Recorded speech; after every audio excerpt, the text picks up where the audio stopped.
কি বলে থাকেন যে আল্লাহ সুবহানাহু ওয়া তাআলার হুকুম ছাড়া গাছের পাতাটা লড়ে না। তবে হ্যাঁ, এই বিষয়টা আমি আপনাদের সাথে সব বিষয়ে একমত নন। কারণ আল্লাহ সুবহানাহু ওয়া তাআলা কিছু বিষয় বান্দার উপরে ছেড়ে দিয়েছেন। আল্লাহ সুবহানাহু ওয়া তাআলা বিশেষ বিশেষ কিছু জিনিস তার হাতে রেখে দিয়েছেন, সেটা আল্লাহ সুবহানাহু ওয়া তাআলার হুকুম ছাড়া কখনো সেটা লড়বে না, কিছুই হবে না। যেমন আপনার জন্ম হয়েছে, এটা আল্লাহ সুবহানাহু ওয়া তাআলার ইচ্ছায় হয়েছে, এবং আপনার মৃত্যু হবে, এটা আল্লাহ সুবহানাহু ওয়া তাআলার ইচ্ছায় হবে। আপনার রিজিক, এটা আল্লাহ সুবহানাহু ওয়া তাআলার ইচ্ছে। এরকম বিশেষ বিশেষ কিছু জিনিস আছে যেগুলো ফিক্সড করা আছে, আল্লাহ সুবহানাহু ওয়া তাআলার হুকুম ছাড়া এটা কখনো হবে না। এখন গরানাভাবে যারা বলে থাকেন যে আল্লাহ সুবহানাহু ওয়া তাআলার হুকুম ছাড়া কিছুই হবে না, গাছের পাতাও লড়ে না, ধরুন এ কথাটা একটা শিরক হয়ে যায়। কারণ হচ্ছে গিয়ে আল্লাহ বলছেন তিনি কোনো খারাপ কাজের আদেশ করেন না, কোনো খারাপ অসুন্দর কোনো কিছু তিনি পছন্দও করেন না। কারণ আল্লাহ সুবহানাহু ওয়া তাআলা অবশ্যই সুন্দর, তিনি সুন্দরকে পছন্দ করেন, তিনি পবিত্র, তিনি পবিত্রকে পছন্দ করেন। ধরুন আপনি এখন একটা খারাপ উদ্দেশ্যে এক জায়গায় আপনি গিয়েছেন এবং খারাপ কর্মে লিপ্ত ছিলেন, তখন একটা দুর্ঘটনা ঘটেছে, তখন আপনি বলবেন যে এটা আল্লাহ সুবহানাহু ওয়া তাআলার হুকুম ছিল। আমি এই কথা আপনার সাথে একমত নয়, প্রিয় ভাই ও প্রিয় বোন।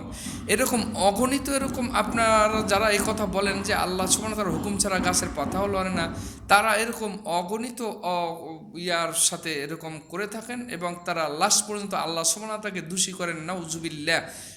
এটা কখনো ঠিক নয়, এটা একটা ভুল, এটা একটা কুফরি, এটা একটা শিরকের মধ্যে পড়ে। কারণ আল্লাহ সুবহানাহু ওয়া তাআলা কখনো খারাপ কাজের আদেশ করেন না, তিনি কোরআনে বলছেন।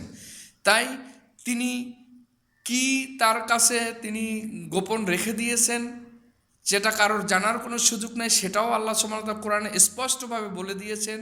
কিয়ামতকে তার কাছে গোপন রেখে দিয়েছেন। আপনি জানেন না কখন কিয়ামত হবে, বা আপনি জানেন না কখন আপনার মৃত্যু হবে, আপনি জানেন না কী মাত্রায় আপনার হায়াত আছে, আপনি জানেন না কী মাত্রায় আপনার রিজিক আছে। এগুলো বিশেষ বিশেষ এরকম কিছু জিনিস আছে যেগুলো আল্লাহ সুবহানাহু ওয়া তাআলা তিনি তার নিতান্ত বিষয়ে যাকে খুশি দান করে, তার যাকে খুশি না তার থেকে কেড়ে নিয়ে যান। তাই কাজেই আপনি এভাবে গরণভাবে এই শিরকি বাক্যটি কেউ উচ্চারণ করবেন না। কারণ আল্লাহ সুবহানাহু ওয়া তাআলা স্পষ্টভাবে বলছেন তিনি শিরককে কখনো ক্ষমা করবেন না। তা এটা স্পষ্টভাবে বলে দিয়েছেন। যারা এই কথাগুলো বলেন যে আল্লাহ সুবহানাহু ওয়া তাআলার হুকুম ছাড়া গাছের পাতাও লড়ে না, এটা সব বিষয়ে প্রযোজ্য নয়। প্রিয় ভাই ও প্রিয় বোন, আমার উদ্দেশ্য আপনাকে ছোট করা নয়, আপনাকে নিয়ে বিতর্ক সৃষ্টি করা নয়, আমার উদ্দেশ্য আপনাকে সঠিকটা জানানো এবং সচেতনমূলক। তাই সবাই ভালো থাকবেন। আসসালামু আলাইকুম ওয়া রাহমাতুল্লাহি ওয়া বারাকাতুহু।